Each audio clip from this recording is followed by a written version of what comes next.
what's the number one advice for having believable acting?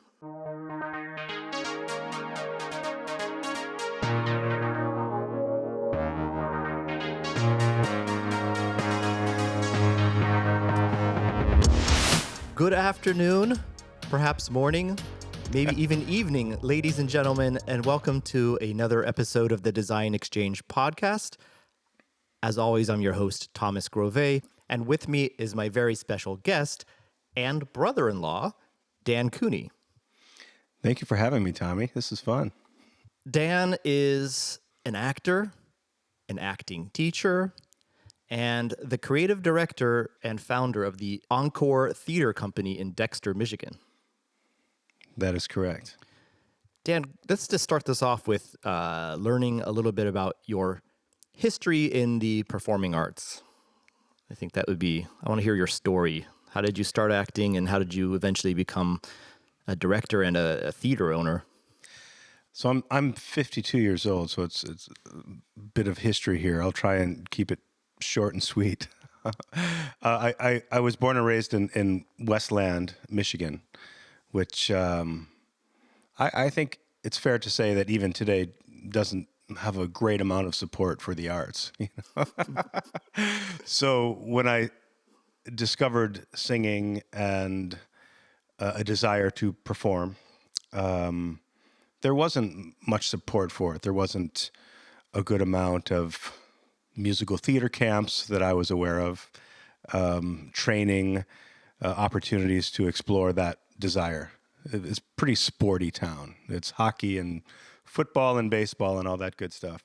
So it really was my mom who was a tap dance teacher. I think she actually taught for a little bit, did some dancing as a kid, who recognized that I loved singing and said, you should do choir, you should do drama. And I remember at the age of 12 literally saying, well, what do you mean? What's that? I really had no concept of what it even was, let alone like some young actors at 12, they've been on their, 14th musical theater camp, and oftentimes they're excellent young dancers. They've been in ballet since they were 3. So at that point, I just started doing theater in school. And I certainly felt like, oh, I have found my people. This is where I feel comfortable. This is where I belong, so to speak. And I just never stopped. It was junior high school, doing the musicals in the public school systems. And then after graduating from high school, I basically thought that was over, because acting in that area was not a career. It's not a career you took seriously. It was a kind of get a real job mentality, philosophy. So You probably should still get a real job. yeah, that's fair. That's fair. So a string of events basically got me into a local community college, where again I reconnected with some theater people. Again, felt like, oh, this is the kind of thing I love. It's the only thing I had found to date that really allowed me to feel alive and excited about something in a particular peer group. I was not a very sporty kid. I actually was pretty sporty. I didn't feel comfortable in all of the hockey I played and all of the football and the baseball. It was like, meh. So from that school, I got connected with a community theater. From that community theater, went down to Florida, actually down in the Florida Keys, then to Orlando, did some lower level, professional, semi-professional theater. Sent a tape off from one of those productions. I think it was a Jesus Christ Superstar down in Orlando. Got hired in New Hampshire. And this all happened before I was 19. And at 19, I went home after this little bit of experience in the theater, back home to Michigan. And I said to my mom, I have to move to New York City. This is what I want to do. And of course, everybody thought I was absolutely insane, that I was going to go be an actor and be a part of the 95% of the acting workforce that was out of work. Right. But that's what I knew I wanted to do. Moved to New York. Fast forward through 50 more awesome experiences on and off Broadway, as a director, as a teacher, I have found my way back to Michigan as artistic director of the Encore Musical Theater Company, and find a lot of joy in providing that exact type of opportunity that was missing for kids like me in Dexter.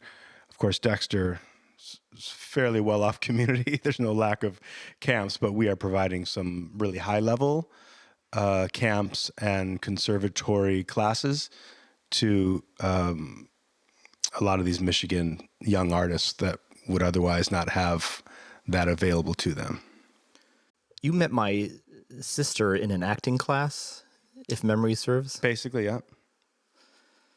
We knew each other through the Broadway community and just Broadway hangouts, bars. And then, yes, we really started connecting in acting class, Craig Cornelia's acting class. As a professional actor, why do you take acting classes?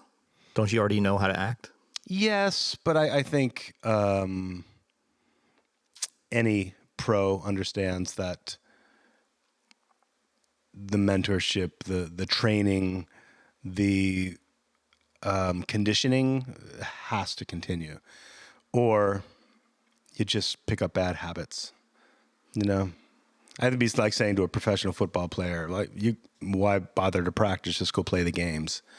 So it's part of keeping the vocal. I didn't actually sing well or sing consistently or constantly for about 7 years. And I was getting a wobble in my voice. I was out of tune. I really had a hard time phonating in a way that was satisfying. I started taking lessons again about a year ago, and my teacher kind of stopped in the middle of the lesson and said, this is supposed to be fun. This is supposed to feel good. And you really look like you're struggling here. Allow it to feel good. We have to reconnect some basics here, some simple breathing technique, some phonation, and it'll start to feel good again. But stop pushing. Let go of the panic. I wasn't actually panicking, but just this sense of frustration. And a few months later, I started to actually enjoy it again. Got back on stage because I had basically been teaching for 3 years at a university. And I wasn't acting, singing much at all. So when I got back on stage, after working with a couple of teachers, I was excited about the work again. And before then, I actually was not enjoying the acting or the singing because I was out of practice. You said a term to me that I had never heard before, and I thought it was a great term. Schmackting. So tell us about schmackting. Yeah, schmackting. So schmackting, there's a bunch of different forms, but if anyone is old enough to remember the old TV show Saved by the Bell. Oh, yeah. Yeah. That's a good one. I, not to insult that entire group of actors, because I'm sure some of them came out of that series and did quite well into more legitimate or serious type work. But it's that tone of, it's not actually living. Everything we train to do as an actor is to live believably in the imaginary circumstance of the play. So you are now the character. For the most part, you act as yourself, unless you have to put on an accent or a hunch or a limp or a lisp. Basically, you're hired because you're the right type. And then you act believably as yourself, but now you're, instead of Tommy, you're Bruce, and Bruce is an architect, and you just... I want to be Bruce Wayne. Bruce Wayne. So, yeah, the schmackting is over the top, pushed, forced, a lot of tension, a lot of voice. I'm going to do this interview like this, and I'm going to think that I'm being super professional or interesting in some way, Tommy. That's how people. That's how people on the news talk. Yeah, there are some voices out there in these different genres for sure. It's kind of how I talk at the beginning of this episode. Good evening, ladies and gentlemen. It's me, your host, Tommy again. It's funny. You did do that very slightly, Yeah. And now you're completely you. So this is when working as an acting teacher. This is authentic Tommy. You being Tommy I'm acting authentically. perfectly as myself. Exactly right. I have a lot of practice being myself. That's good. And oddly enough, everybody does, but then they step onto the stage, pick up a script, and then they feel they have to color the words or bring something interesting. Or when they say sad, they have to say, "Oh, Tommy, you're making me feel so sad." And you start playing the words indicating emotional qualities. If I was listening to a book on tape, I think that's exactly what I want. For them to punch it up a little bit, help make more sense of. Yeah, Sure. when I read to my son, I will try to do each character in its own voice. Mm-hmm. And so I'll be an old sorcerer, or I'm an old lady, or Sure. you know, I want, and of course, I wouldn't say I'm acting any of those parts authentically, Right. but I am just making them distinct. As the thing that's funny is when I like you see the line, but you're not sure. You made a mistake about who you assumed who the speaker was, and it's like the young lad, but you spoke it as the old lady, and then you're like, oh wait, let me redo that. But, Well, that makes sense. That's an aesthetic, right? That's a genre of storytelling, like almost like maybe a children's theater type thing, where getting close enough to the little old lady voice is helps you understand who you are, what's happening, helps the child understand the given circumstances a little bit more clearly, and that's a lot of fun, and helps. Ultimately, it's clear storytelling for that particular audience. When we start to do that stuff, say in a Chekhov play, or in a movie, that's when people start to really feel like something's wrong.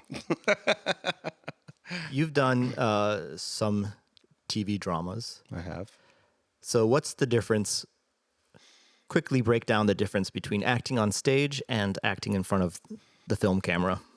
There is this thing that it used to bother me called just taking the stage, because I felt it was getting us more into that schmackting stuff, that extra energy, and I'm on stage and I have to play to the back of the house, raise the stakes. There's all these little sayings in the theater. But what I have found is it's actually true.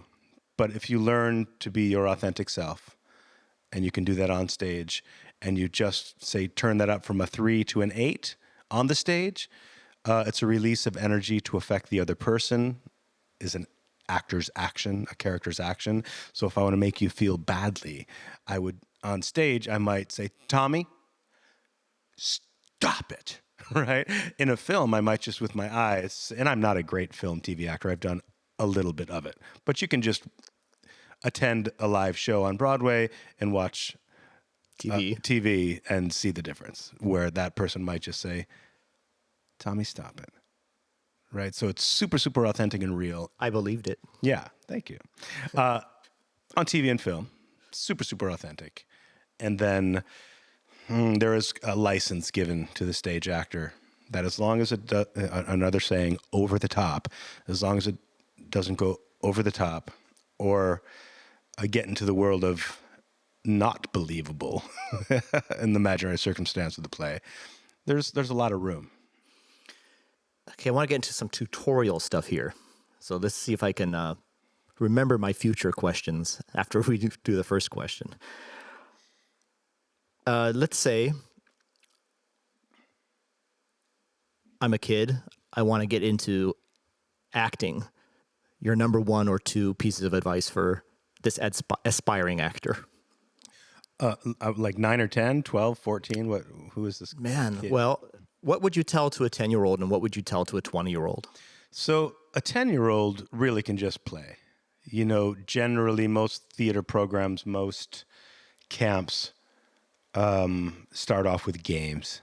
And it's just getting up on the stage and helping a super young artist like that go from absolutely terrified to just getting somewhat comfortable in that situation. They measured an actor playing the role of Hamlet in some study years ago. I read an article about they somehow measured the anxiety coming off the actor, and going through the role of Hamlet in front of a live audience was equal to meeting a lion in the jungle or jumping out of an airplane.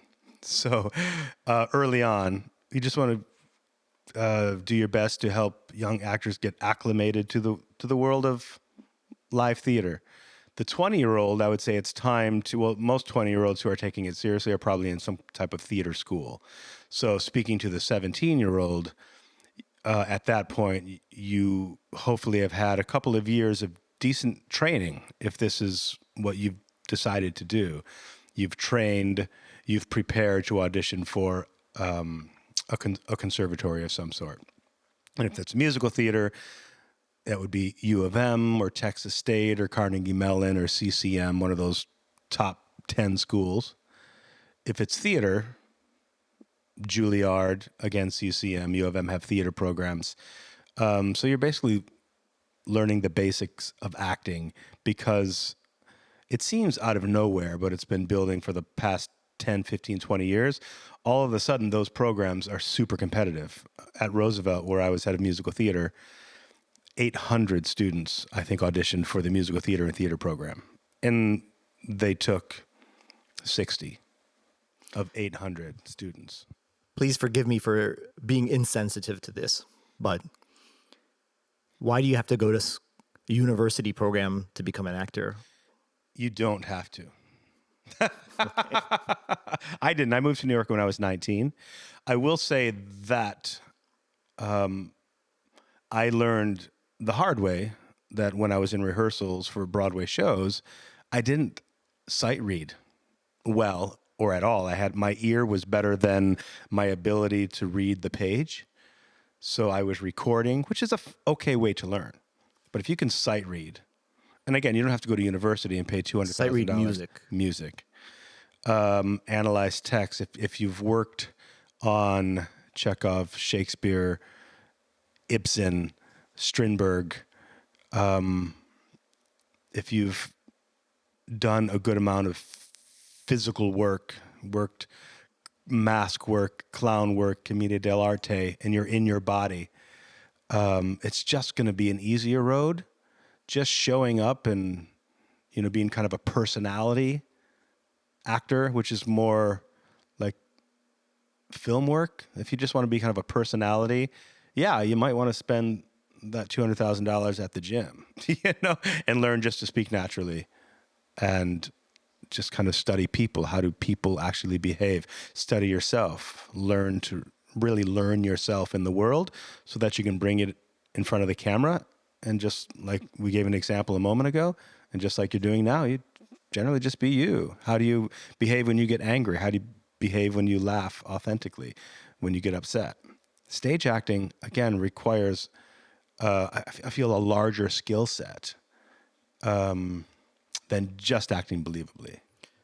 Do you have a go-to greatest stage actors of all time and greatest screen actors of all time list?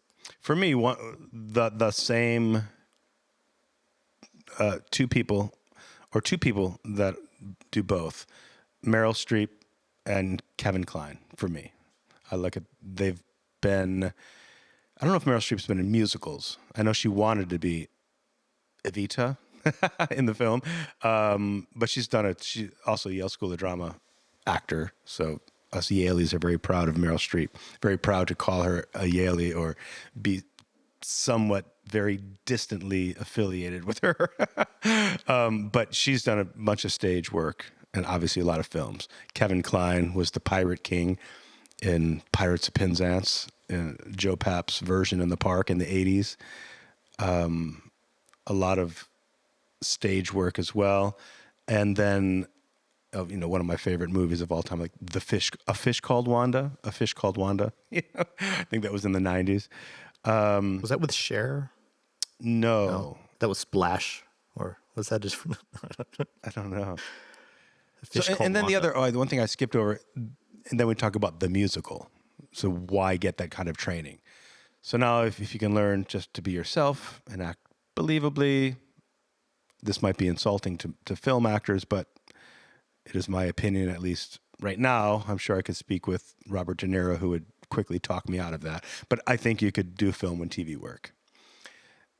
Getting onto the stage as a straight actor, I'd pick up some accents, some funny walks, Transformational type work when you go from an American to a Brit, or again, these are lame examples, but you to, Quasimodo.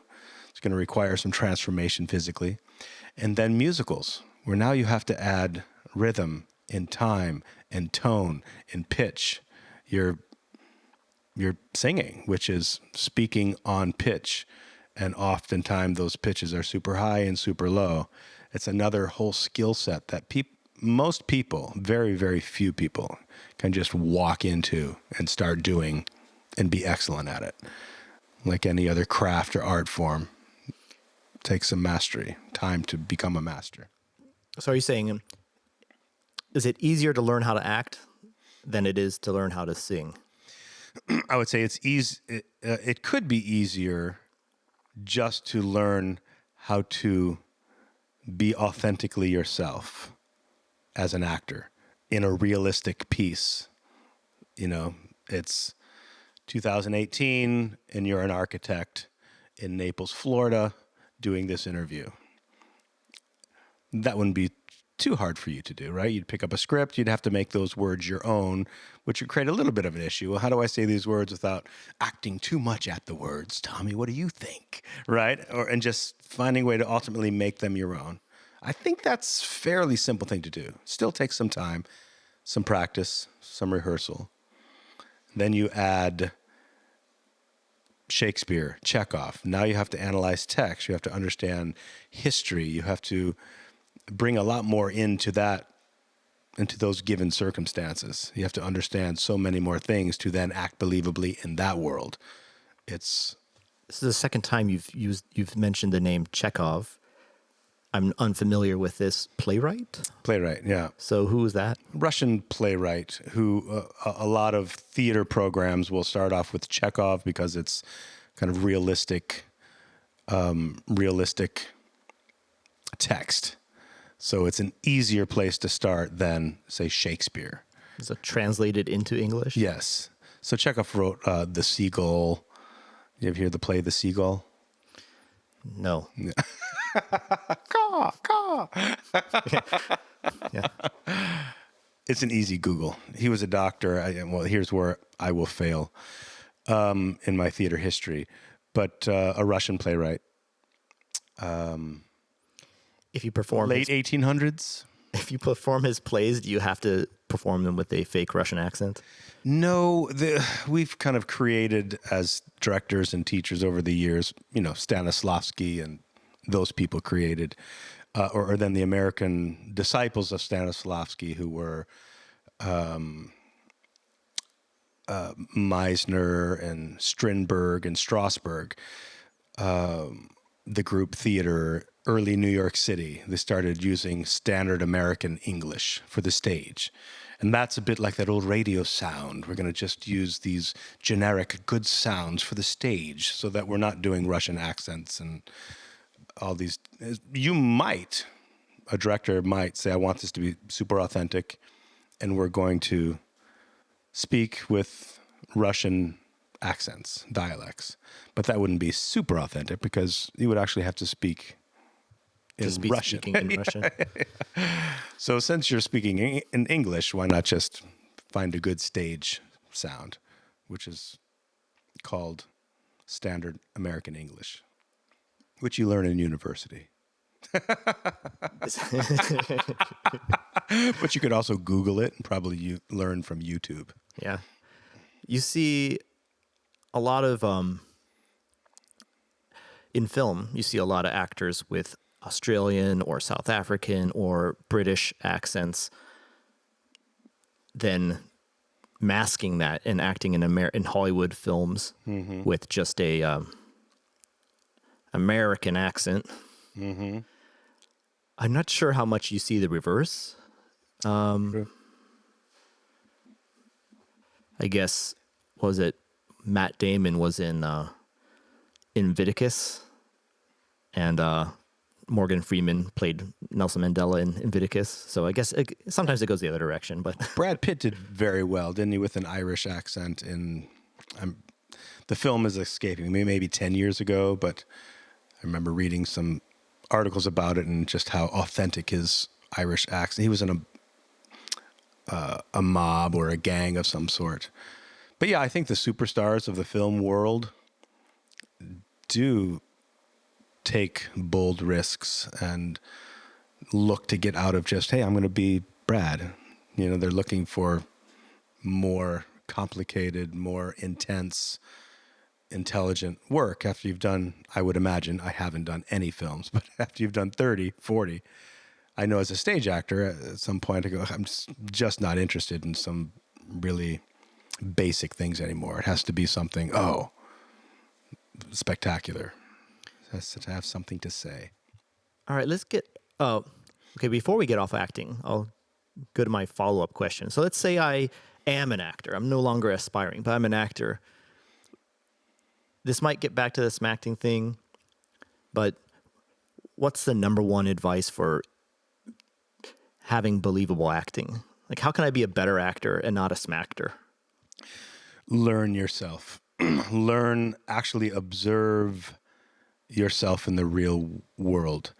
I mean, mindfulness. Mindfulness is a pretty generic term, isn't it? But I'm recently have enjoyed meditating, and there's a lot of chat about this mindfulness stuff. I'm still learning about it, but it seems to live in that world where you are observing yourself. You're doing your best to keep this observer alive and engaged, which is a little tricky, right? Because when we lose our temper, we've lost that. Yeah, that's for sure. When we laugh out loud, have a really good hearty laugh in the moment. But what I what I did ask some students to do at Roosevelt, and now with the conservatory that Jessica and I are running, is to learn yourself. You know, learn who you are, how you behave after a good hearty laugh or an explosion. Take a moment to kind of meditate on it. Surround it with, and then maybe try and repeat it. Because I can tell you from experience, it's rare that you step into the scene and when the playwright says, Joe laughs, the other actor might not be doing something that makes you laugh. And that's really the source of the laughter. So when this person starts acting and you're not finding it funny, but you're supposed to love this person and find them funny, where do you find that authentic laugh? Right. There's nothing worse than a laugh in high school theater. Exactly. Yeah. Slap the knee or the pointed finger. Oh, you don't talk to me like that. So it's, learn yourself, learn how you authentically behave, bring it into the work. Okay, I want to have another one of these authentic moments. I don't know if we can just create it on the spot. I'm going to punch in with the, we're going to zoom in on our faces here, get in real close here. All right. Let's have a moment together. Are we kissing? Is that something, are we allowed to? Sure, sure. Taking this podcast in a whole new direction. What are we doing? Well, so let's not smacked. Let's have let's redo what you did earlier. Do we need to have some direction here? Jessica, can you give us some direction? I need to have an authentic acting moment with Dan. Well, let me make a suggestion. So it's the actor's action that is the believable behavior, like a verb, right? To challenge, to seduce, to tear down, to build up, to make, or you could say, I want to make you feel something, make you feel silly. So that might so let's say, I want to make you feel silly. I want to make you feel silly, Tommy. I feel silly. He did it. Yeah. Can you do it looking at the camera, not at me? I want to make you feel. Oh no, that's weird. Now that just got Now into you got into the Schmackting suddenly. a little schmackty, a little almost intimidating. To intimidate. That's a pretty easy one. I want to make you feel intimidated. Silly. Yeah. Here's a really easy catchphrase like stop it or don't. We can easily get into intimidation or a challenge. That's a pretty easy action early on to be like, back off. So here's something that might happen when you're practicing a show, or if you've never practiced a show, maybe you've seen outtakes from a movie.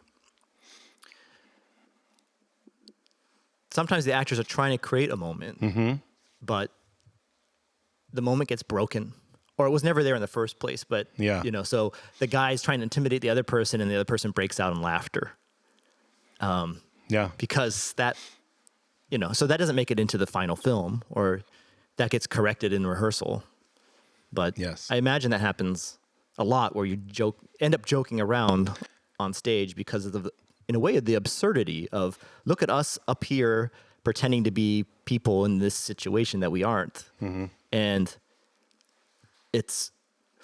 there's got to be this membrane that you pass through. Yeah. And now you're in that witnessing experiential moment where that does become reality, right? Yeah, well, not exactly, because if it were, you'd be insane, right? If you completely lost all sense of reality and you stepped into this other reality, you would have to be insane. But you can go pretty deep into it. So there's that whole method. Who's a very famous My Left Foot? Oh my gosh, he does this method thing where he lives in the given circumstances of the play. Abraham Lincoln, he just played Lincoln. Daniel Day-Lewis, he lives as that person. Apparently, I've never met him, but on set, he walks around for weeks at a time as that person. So he's never out of it. He's always in it. Those people are annoying to be around, right? I think people find it pretty weird. He's also won numerous Oscars, so I don't know. I think I had heard Jim Carrey seems to be an amazing human being, but I hear that it was difficult to be around him during Man on the Moon, or what the Andy Kaufman story. He stayed in it. He tried that out, right? But he also seems to be this great improv artist who, there's this thing in acting called opposites. So when we pick up the script and we see that the characters, it seems that the character's been written to be angry. An actor might say, I'm going to try the opposite here, rather than going, I'm so mad at you, Tommy. They just might be like, I don't even know I'm so mad at you, I don't even know what to say. You bring in some light, so it's an opposite approach. And people act numerous different ways in emotional states. So there is no one way. And often when you go to the surface choice, it's dull. It's not interesting. It's one-dimensional. So that's why that kind of improvisational sense in TV and film can be magical. I had a friend who made a lower level film, a low budget film, and there was an actor in his film who was terrible with his monologues. Horrible. And I was like, this guy's bad. Why don't you hire this guy? As well, he's a good friend. We had what we had. We're not paying much. He was the right type. And then in these other scenes, he was fantastic. I was like, my friend's name is Kent. It's like, this is not even the same actor. I'm so confused. He said, well, all of that other stuff where he looks great, he was literally doing something else on set, and I just kept the cameras rolling. So it was the guy just acting as his authentic self, and that's what the director loved, but he couldn't translate that into the work when he was given more than a line or two. So that's always interesting. It's very layered. It's not an exact science, I guess that's true about any art form. It can drive people nuts,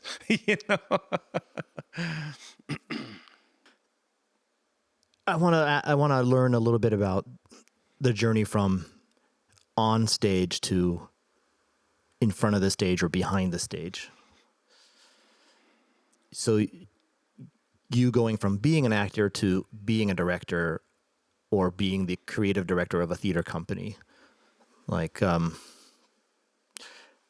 in many ways, I think I'm going to say acting is a performing art.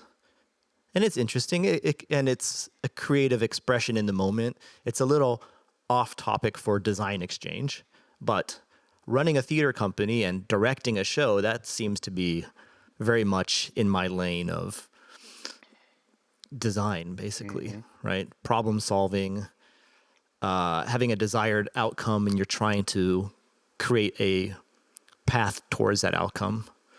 So I just made up that definition of design. I don't think it's not an official one. So yeah, let's just take it one at a time. Then let's do directing, and I'm getting a lot of like deer in the headlights look when I'm like, hey, directing and also running a theater company. So let's just take them one at a time. Directing, like, what's that all about? Well, I'm a new director, actually, coming from on the stage, where you definitely want a kind of a bird's eye view, a big picture view of the piece, so you know where you fit in, what your character's function in the play is. You're really just doing your thing. You're trying to work with the director and listen and respond with your fellow actors. But yeah, you're there to do that job as an actor. You can get a little bit in your own world. I think the best actors are well aware of everything. But the director obviously has the job.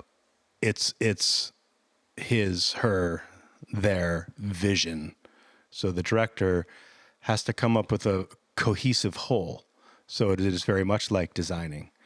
And I would say they all kind of run together. We can talk about them individually, but I also like to think of creating a character as you're designing a character. Why not? The director is a designed character? No, or? as an actor, Yeah, okay. You're designing a character. The designers, the set designer, the light designer, they're designing something that fits into the cohesive whole. Well, the actor has to do the same thing. How do I fit in this world? It's 1862 in London, and I'm some guy who grew up in Westland, Michigan. I have a lot of work to do, to design that character to fit and be a cohesive whole with the set design, the director's vision, the light design, the costume design. And then similarly, when you start into orchestra, if it's a musical, the words the lyricists choose also has to fit into that world. The music has to fit into that world, or at least create a world that the rest of that vision can live in. So yes, the director, I think, is basically responsible for the vision of the entire piece. So they're going to come in with a concept, and they might say to the set designer, I just feel like this play is really blue and sad to me. And that might be all that needs to be said. I've had lighting designers say that to me. Just pick a line out of the play, or a mood, or a color, and just throw me something. I'll take it from there. At higher levels, of course, they probably have very long, intense, involved meetings about color and the color scheme and how it lives in the world. Again, I like this word, cohesive.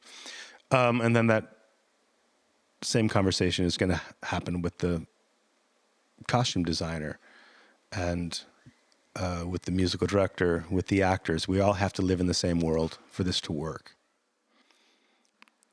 So how did you, I don't want to say stop acting, but how did you go from acting to directing? And what did you do directing before you started Encore, or only after? A little bit, just 2 or 3 musicals. And I learned pretty quickly I had no idea what I was doing. You look back, though, you have all these shows that you've been directed in.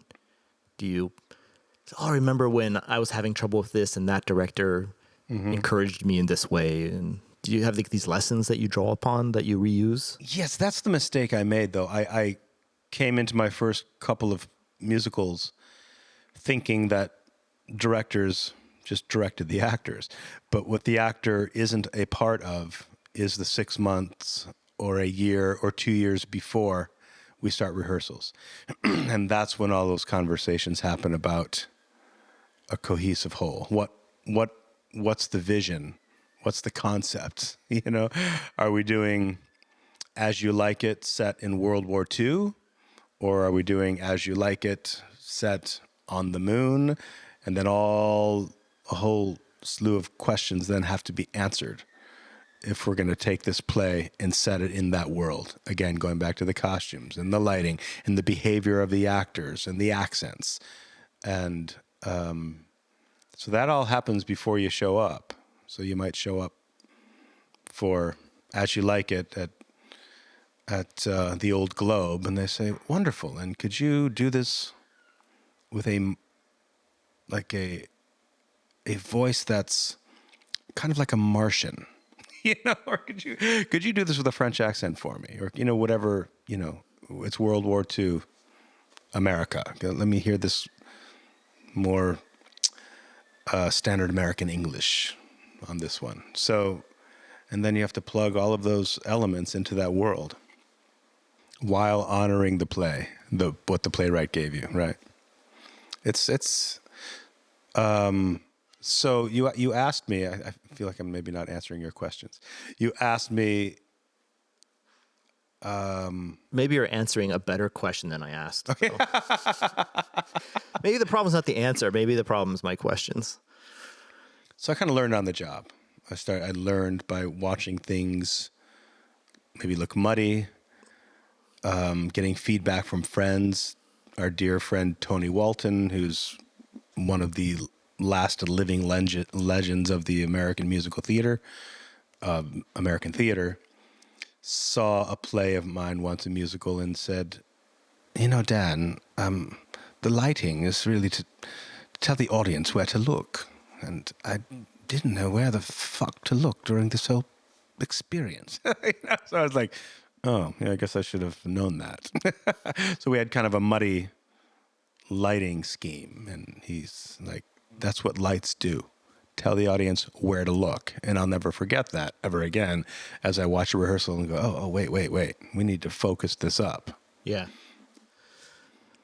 I mean, in the most extreme case, you have everything's black and you have a spotlight on the singer or something, right? That's the most heavy-handed way to do it. But right. There's probably more subtle methods of lighting design where you can. And in that spot, then what's the feel? What's the mood? Some back blue if it's sad, if it's revenge or an affair. Maybe there's some red side light, backlight. You know, I am not a lighting designer, but I've seen things one-dimensional or two-dimensional, and they look uninteresting. Do you have a local lighting designer, or do you bring people in when you do a show? Quite a few. Michigan has an incredible talent pool. It's getting those folks early enough because everybody wants them. You know, if there's 10 excellent lighting designers in Michigan, I think I've only met and worked with 4 of them. The other 6 have a bad reputation. Yeah, or a book. They're just constantly booked or need more money. Rob Perry is a good friend of mine from Yale School of Drama who has worked nationally. He's a phenomenal designer, works at very high levels. He comes in, it's been about once a year so far. His stuff is just out of this world. He understands all of those layers, and he understands lighting and how to light a play and how to set a mood, how to create a picture. So as a director, he's a dream because you say, you read the play, just do what you want. With a younger designer or inexperienced designer, you're kind of go, I'm not sure how to fix this, you know, but it's not the world of the play. So how many shows have you directed now? I'd say around 20, 25. Oh, that ramped up quickly. Yes. From like only a couple before you started the Encore to 25 now. Yes. Well, I did 6 pretty quickly at Roosevelt University. as a new director, are you lacking in certain confidence? Like, okay, this is a bad example, but my only experience directing most recently was when I made the Kickstarter video, almost 2 years ago now. And I had to tell like the different camera guys what to do. And I was very wishy-washy and uncertain on the first day of shooting. And the two camera guys didn't like each other.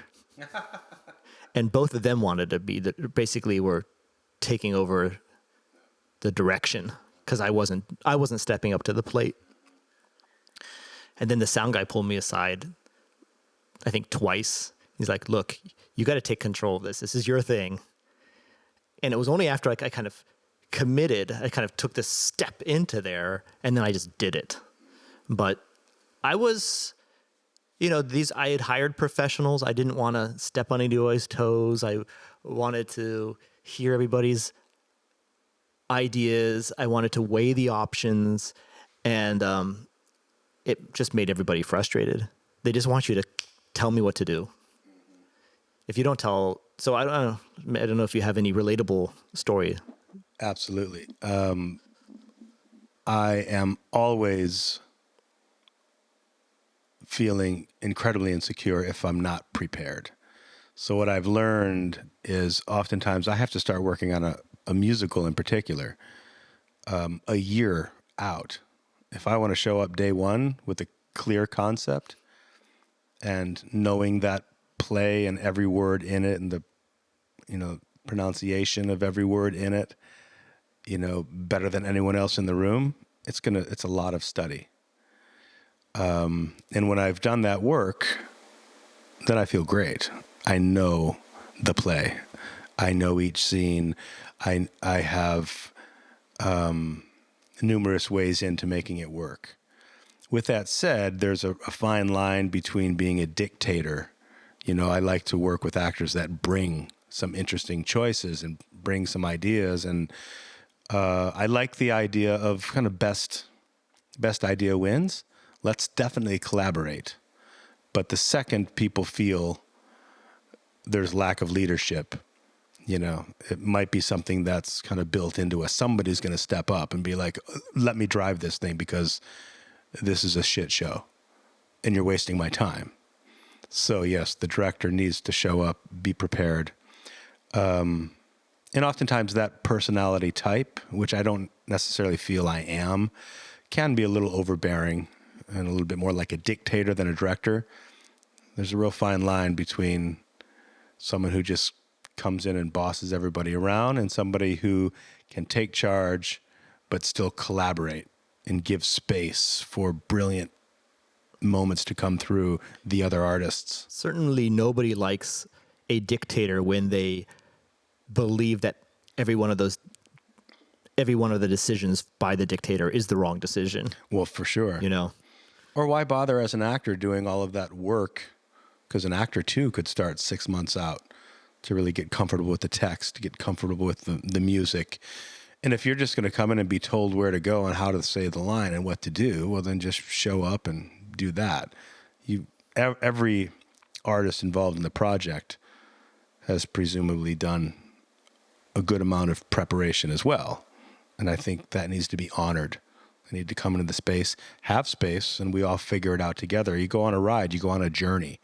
So someone who comes in and thinks they have all the answers in a particular thing that needs to happen from everybody else in the room, it's not much fun for anybody but that person.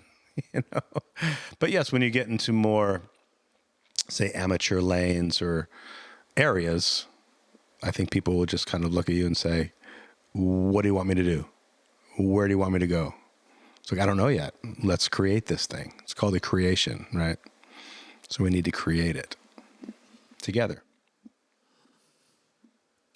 I think that was maybe the struggle I had because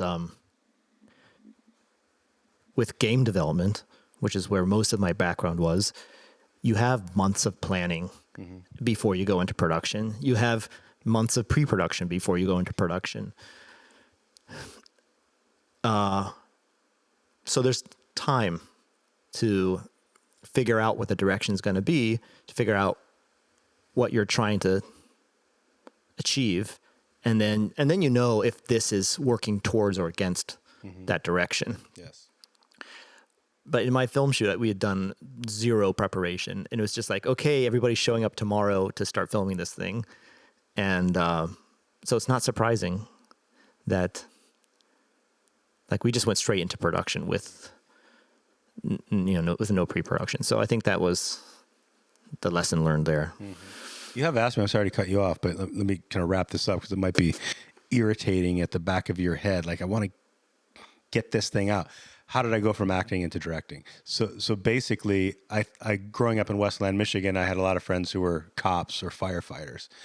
And that's a unique career in that oftentimes those guys and gals retire at about 50 because they start young, they do their 30 years and it's done.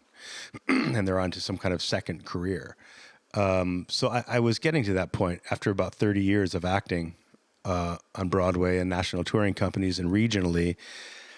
I turned into this character actor. So now I'm this older character actor, oftentimes understudying, famous people, or Broadway stars. And it just wasn't, it was no longer that satisfying.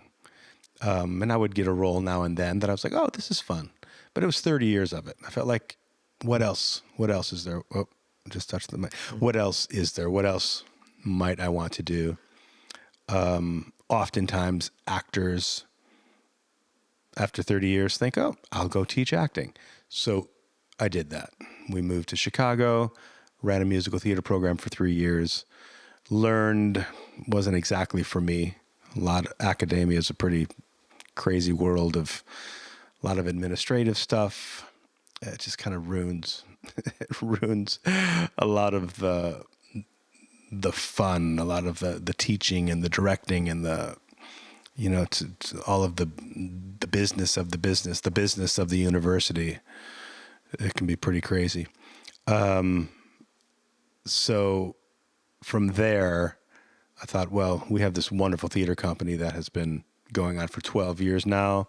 I've been consulting from afar, directing one thing a year. We've been spending our summers there. And I thought, we're buying a new building.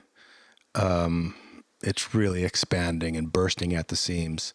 So let's just go do that. So from actor to professor to artistic director. I've always been an artistic director, but now I've really stepped in and made that probably my final, phase into retirement. Is that your full-time gig right now? It is my full-time gig. You have time for other acting roles, or this is... Well, oddly enough, I did not move to Michigan to act. Excuse me. I wanted to run this company and develop this company.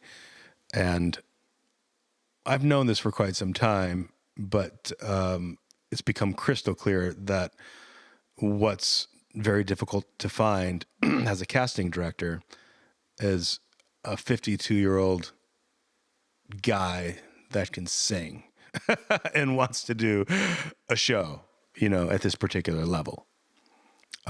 If they are of a particular level that we want. So I'm finding that I'm doing more acting than I really ever thought I would. I was in the last 2 shows, and it's not my aim. I'm not producing out of a smaller space in Michigan so that I can star in all the shows. I have no interest in doing that. I have interest in doing that when it's right, when it serves the whole. Now I'm just stepping in to fill these basic needs. So we have to develop some more cash flow to hire, which unfortunately might have to be outside of the Michigan talent pool sometimes. Probably get... Or fortunately, depending on how you look at it. So that was now you answered the question. That was the question I asked a long time ago. Yeah. Okay, maybe this is getting towards the last question. Running a theater company, and you were doing it for 12 years, you said. Now you're fundraising for a new space. You've been planning for a new space, designing a new space. Mm-hmm. There's a lot of functional requirements that you have. So this is pretty interesting stuff. What are you unsatisfied with your old space? Why are you moving into a new space? What are your objectives? What do you hope to achieve with this new space that the old space is unable to fulfill for you? The new space is a 6,000 square foot large garage or a small warehouse. So the limitations of the space for 12 years have been fun. Talking about designing, we've had to design large musicals in this space. We've done a couple of small plays. Mostly it's the Encore Musical Theater Company, so it's mostly musicals. There's a beam about 13 feet off the stage that runs down the middle of the entire theater space. Stage right is a block wall. There's a door. You open up that door, you're outside. Backstage is a block wall, or the back wall of the stage is a block wall. On the other side of that block wall is outside. So stage left is orchestra area, backstage, side stage, everything off stage is trying to come from stage left. So there's very little flow. Building second stories on our sets are challenging because the beam, again, is only 13 feet off the stage.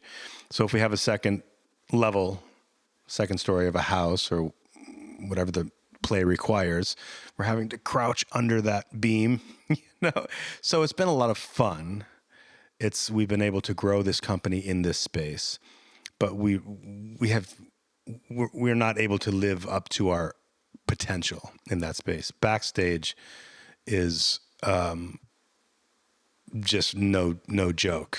It's the costume designer, the props designer, lighting, technical director. Nobody has room in a 6,000 square foot space. Everyone has one tiny room when we need shops and when we need storage area and we need places to build costumes and design props and build scenery. So we're moving from a 6,000 square foot space into a 20,000 square foot space, which will fill that up pretty quickly as well. I have friends running theaters in 50,000 square foot spaces looking to expand. But it's going to give us the opportunity to really expand artistically and just be a much better conditions for all of the designers and staff and employees. It's going to really give us some breathing room and allow us to basically have Encore live more fully to its potential. Operationally, what are your biggest challenges, season to season or day to day? It's, I would think it's fundraising. It's a 501c3 organization, which basically means it's a charity. It's labeled as a charity. So theaters, churches, other arts organizations rely heavily on people liking what you do, recognizing the value you provide in the community. We drive, so in 12 years, using really small numbers, honest numbers, we've probably driven $20 million into the community of Dexter with foot traffic. People coming in. For every dollar spent in the arts, at least another $3 is spent out into the community. And we sell $600,000 worth of tickets a year, right? So that's $1.8 million a year being driven out in the community because we do what we do. So we have to... That's people going to dinner before the show or getting drinks after the show. Right, or filling up their gas tanks, going shopping at the... It's also our actors going out to eat before and after rehearsals, our designers. We're constantly around the Encore, then constantly going out supporting by necessity. People need to eat. People like to go out for drinks. We're buying lumber for the shows. We're buying paint for the shows, material. So it's this big it's a multiplier. We start with $600,000 of ticket sales, and then everything that we, pay people while they're in town basically gets spent in town because our fees and our salaries are pretty small. People spend a lot more out in Dexter than they're making from the Encore, I would think is a fair assessment. So for every dollar spent on the arts, another $3 is spent out into the community. If you look at something like Lincoln Center in New York City, those numbers are for every dollar spent in the arts there, $18 spent out in the community. Where do these numbers come from? They have done like economic studies. Yeah. But in Lincoln Center, you're talking about people buying $3 million apartments to be in that area, which was a really rundown Upper West Side ghetto before Lincoln Center showed up. So now it's this multi-billion-dollar area. People flying in to see shows, artists flying in from all over the world, directors, designers. Yeah, so, it's a good question. How do we really know that if I spend $100 at the Met, I'm spending $1,800 out and about? And also, you could change your ticket prices, and that would change the ratio, right? You could say if tickets were $20, you could charge $1, and then you could say, well, actually, it's not $3 for every dollar spent. It's an additional. It's like $300 for every dollar spent. Right. So, they're just. I think they're not generic. The studies I think were real, and I've looked over numerous studies. So some of them, 168 pages long. How they've come to these conclusions. With that said, that's why I like to stick to kind of the lowest. $1, $3 spent out in the community, which puts Encore about $20 million. So we rely on that as messaging to say, support us. We're doing some good here. And meanwhile, we're entertaining you with the best of the local artists and some Broadway artists, our friends who come in to take part in our productions, designers. Well, Dan, thank you for spending your last afternoon of your winter holidays with us, even though this episode probably won't air until the spring or summer. If people would like to learn more about the Encore Theater, where can they go? TheEncoreTheater.org. And theater is R-E rather than E-R. Theatre. Yes. So you can look in the show descriptions. We'll have a link. And thank you for having me. This was a lot of fun. Yeah. Thank you very much. Please feel free to like and subscribe, smash the like button, share this podcast with your friends if they're into musical theater and would like to learn about some of the behind the scenes stuff. And we'll see you next time. Thanks, Tommy. Thank you.